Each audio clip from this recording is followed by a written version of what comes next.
여러분 반갑습니다. 시촌입니다. 오늘은 시골이 아닌 도시 서울로 한번 가보겠습니다. 제가 경매 물건을 살펴보다가 진짜로 황당한 내용이 있어서 여러분과 함께 영상으로 공부해 보면 좋겠다 하는 생각이 들어서 같이 살펴보려고 합니다. 그 황당한 내용의 개요를 먼저 설명드리겠습니다.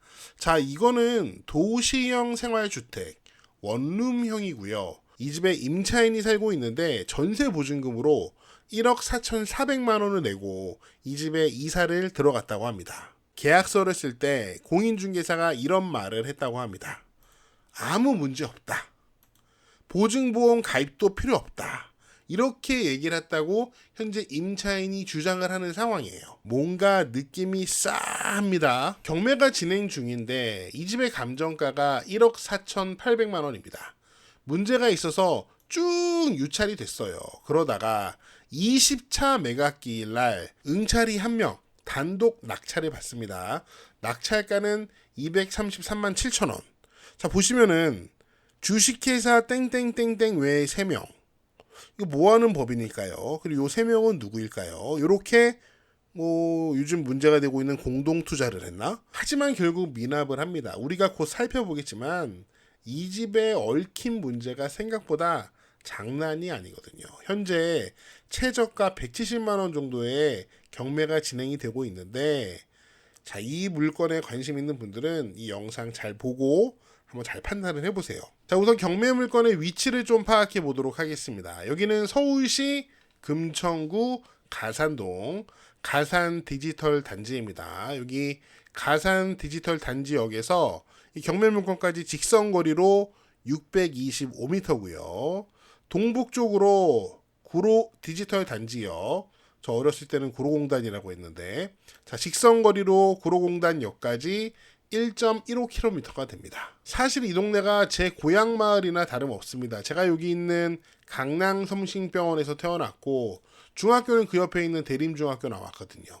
이 동네 잘 알아요. 가산동에 워낙 회사가 많이 있으니까 요 원룸 수요는 꽤 있을 겁니다. 경매 물건은 이렇게 원룸 타워라고 보시면 될 것 같아요.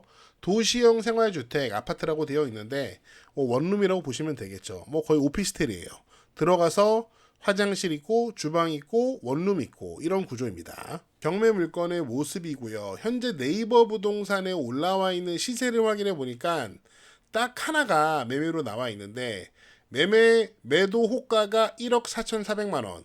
현재 경매 물건의 전세가와 동일하네요. 와, 이 데자뷰는 뭐죠? 자, 실거래가를 확인해 보니까 부동산이 엄청 튀었을 때 2022년 4월 달에 딱 한 번 거래가 됐습니다. 그때 2억 2,500만 원에 최고가가 찍혔고 그 이후로는 아예 거래가 되지 않는 상황이에요. 우선 낙찰받고 싶은 사람 입장에서 임차인 권리 분석을 해보겠습니다. 임차인이 대항력이 있는지 없는지 확인하는 게 낙찰자 입장에서는 제일 중요하겠죠. 자, 여기 보시면은 말소 기준 권리가 2021년 12월 3일 경매 개시 결정입니다. 이 경매 개시 결정 등기 자체가 말소 기준 권리고, 말소 기준 권리가 될 수가 있는 저당, 근저당, 압류, 가압류, 전세권 등은 아예 없는 그런 상황입니다. 자, 임차인의 전입일자를 보겠습니다. 자, 여기 아래 좀 빠른 걸 보니까 2021년 5월 14일이고요. 좀 늦은 걸 보니까 2021년 6월 24일입니다. 요 두 개의 전입 날짜 모두 12월보다 빠릅니다. 그러므로 여기 살고 있는 분들은 대항력이 있습니다. 그러니까 낙찰자 입장에서는 굉장히 위험한 물건이에요. 전세 보증금이 1억 4,400만 원. 그러니까 요거 아무리 낮은 가격에 낙찰받아도 요 전세 보증금 1억 4,400만 원을 인수하는 경매 조건이에요. 도대체 이 법인과 그 3명은, 나머지 3명은 이 집을 왜 낙찰받은 거죠? 도대체 이해가 되지 않죠. 저는 요 5월 14일 날 전입한 분과 6월 24일 날 전입한 분이 보증금이 동일해서 이거 두 분이 가족인가? 이런 생각을 했어요. 그래서 만약에 낙찰을 받는다면 인수해야 되는 전세 보증금이 총 1억 4,400만 원인가? 이렇게 생각을 했는데 제가 살펴보니까 요 두 분은 가족이 아니고요. 다른 분입니다. 자, 제가 편의상 5월 14일 날 전입한 분을 빨강이라 부르고요. 6월 24일 날 뒤늦게 전입한 분을 노랑이라고 부르겠습니다. 그러니까 빨강도 전세보증금 1억 4,400만 원, 노랑도 전세보증금 1억 4,400만 원을 각각 별개로 주인한테 준 상황입니다. 이 집의 매도가가 1억 4,400만 원인데 각각 1억 4,400만 원을 주인한테 준 상황이라는 거죠. 벌써 황당하죠. 그런데 현재 경매 신청 채권자는 빨강이에요. 자, 보시면은 주택도시보증공사 즉 허그가 임대차 보증금 반환 채권을 승계해서 권리 신고를 한 상황입니다. 아마도 허그는 빨강에게 1억 4,400만 원을 먼저 준 것 같고요. 그리고 채권을 회수하기 위해서 경매를 신청한 상황이에요. 중간 정리를 해보면 빨강은 보증금 1억 4,400만 원을 허그한테 받아갔으니까 문제가 없고요. 그런데 허그가 지금 1억 4,400만 원을 받아야 되는 상황이고 노랑 역시 1억 4,400만 원을 받아야 되는 상황이라는 거죠. 복잡합니다. 여기서 노랑의 이야기를 좀 들어보려고 하는데요. 부동산 현황조사서에 보니까 이런 내용이 있습니다. 임차인 노랑의 아버지와 전화통화를 했는데 이 아버지 말씀이 공인중개사 사무실에서 이 건 임대차 계약을 할 당시 소유자는 불참했고 공인중개사가 소유자 대리를 했대요. 그리고 본건이 공실 상태였다고 합니다. 그리고 계약할 때 주택 임차권 등기 존재를 알았대요. 근데 공인중개사가 소유자 통장으로 보증금을 이체하면 바로 주택 임차권자에게 지급할 것이기 때문에 아무 문제가 없다고 이 공인중개사가 말을 했대요. 그리고 보증금 보증보험도 가입이 불필요하다고 해서 가입하지 않았는데 소유자가 보증금을 입금받고도 그 보증금을 주택 임차인 즉 빨강에게 입금하지 않아서 지금 이 빨강이 강제 경매를 신청한 거라고 노랑의 아버지가 말씀했다는 거예요.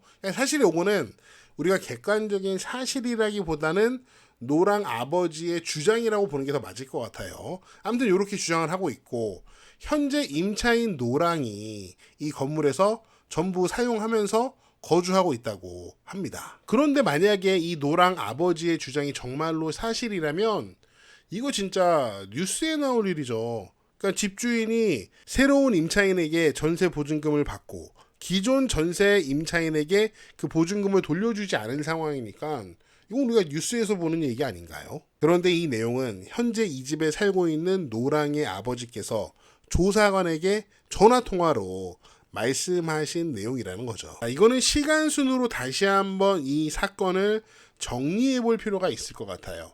현재 이 집의 소유자는, 현 소유자는 2021년 4월 29일 날 이 집을 매매로 사게 되는데요. 당시 거래 가격이 1억 4,400만 원으로 현재 이 집의 전세 보증금과 동일한 가격입니다. 아무튼 4월 29일 날 이 집을 샀어요. 그리고 나서 빨강과 전세 계약을 하는데요.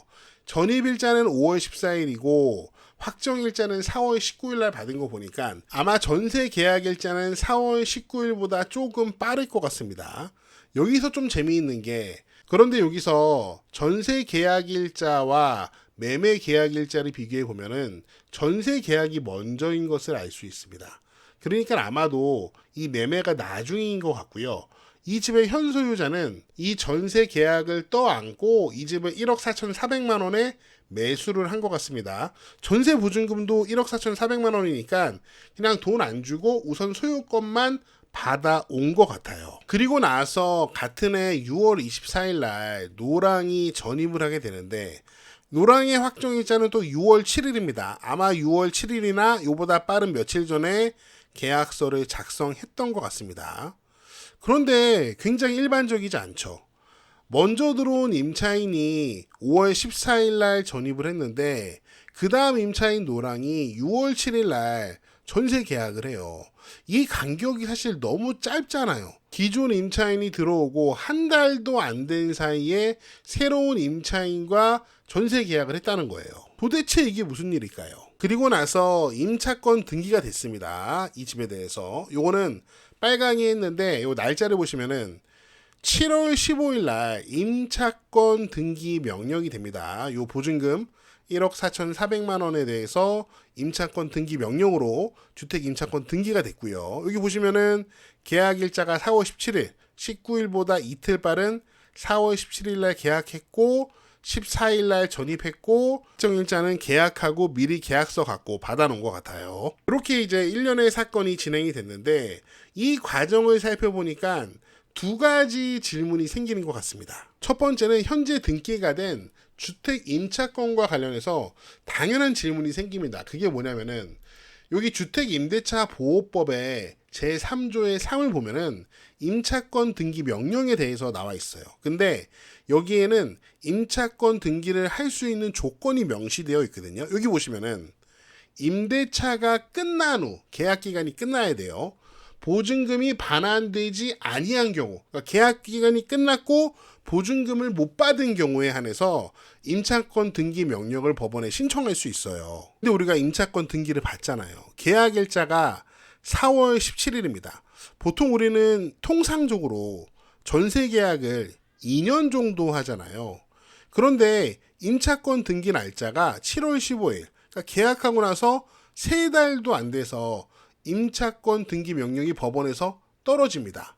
그러니까 법원에서 임차권 등기 명령을 받아들였다는 얘기는 임대차 계약을 4월 17일 날 하기는 했지만 무슨 이유인지는 모르겠지만 법원에서 봤을 때도 임대차가 끝난 상황이었다는 거죠. 통상적인 전세 계약이 보통 2년인데 3개월 만에 이 임대차가 끝난 여러 가지 이유가 있겠지만 우리가 이것만 보고 추측이나 추론할 수 있는 것은 없습니다. 어쩌면은 집주인과 빨강 임차인 사이에 어떤 계약을 끝내는 합의가 있었을 수도 있고 아니면은 한쪽이 계약을 제대로 이행하지 않아서 이 계약이 이제 끝나고 해지된 걸 수도 있겠죠. 뭐 정확한 건 우리가 알 수는 없습니다. 하지만 한 가지 확실한 것은 이렇게 계약을 하고 3개월 만에 임차권 등기 명령이 된 것은 굉장히 이례적이라는 것입니다. 두 번째 드는 질문은 현재 이 집에 살고 있는 임차인 노랑 아버지의 말씀입니다. 아까 우리가 봤던 현황 조사서에 따르면 노랑의 아버지와 전화통화를 했는데 이분 말씀으로는 임대차 계약을 할 당시에 주택 임차권 등기 존재를 아셨대요. 우리는 노랑이 전입하고 확정일자를 받은 날짜를 매각물권 명세서를 통해서 알고 있습니다. 확정일자를 6월 7일 날 받았다는 얘기는 아마 계약서를 들고 확정일자를 미리 받았던 것 같습니다. 그러면은 계약한 날짜는 분명히 6월 7일보다는 앞설 거예요. 그리고 우리는 등기를 통해서 이 집의 임차권 등기 명령 날짜와 등기 날짜를 알고 있습니다. 임차권 등기 명령이 떨어진 거는 7월 15일. 계약은 분명히 6월 7일 이전에 했습니다. 근데 그때는 임차권 등기 명령도 떨어지지 않았고 이게 등기된 거는 8월 9일이거든요. 그러니까 임대차 계약을 할 당시에 주택 임차권은 등기되어 있지 않았기 때문에 그 존재를 알았다고 말하는 게 좀 말이 좀 안 맞는다고 느껴져요. 이 부분에서 저는 여기서 누군가의 옳고 그름, 참과 거짓을 따지고 싶은 마음은 없습니다. 다만 이런 상황들이 좀 굉장히 엮여 있고 꼬일 대로 꼬여 있는 상황은 확실하다는 거죠.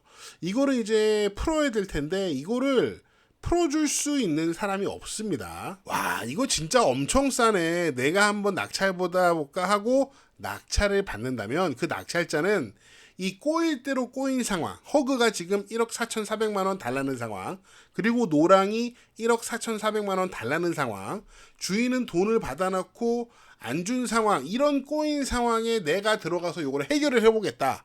그런 마음으로 낙찰을 받아야 되는 경매 물건이에요.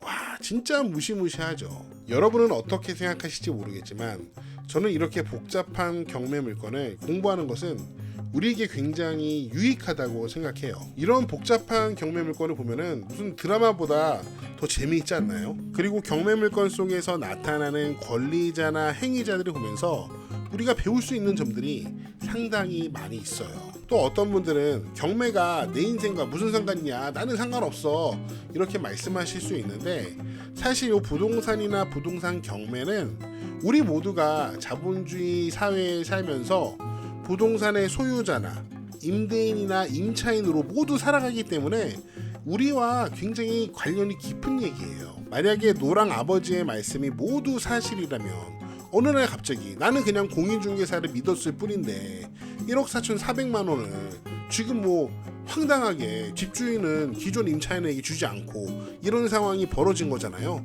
이런 일은 우리에게 늘 일어날 수 있는 일입니다. 그래서 저는 앞으로도 여러분과 같이 열심히 공부를 해보고 싶습니다. 네, 제가 준비한 내용은 여기까지고요. 여러분은 어떻게 보셨는지 여러분의 다양한 의견을 댓글로 남겨주세요. 저는 다음 영상에서 더 재미있고 유익한 내용으로 돌아오겠습니다. 여러분, 시청하게인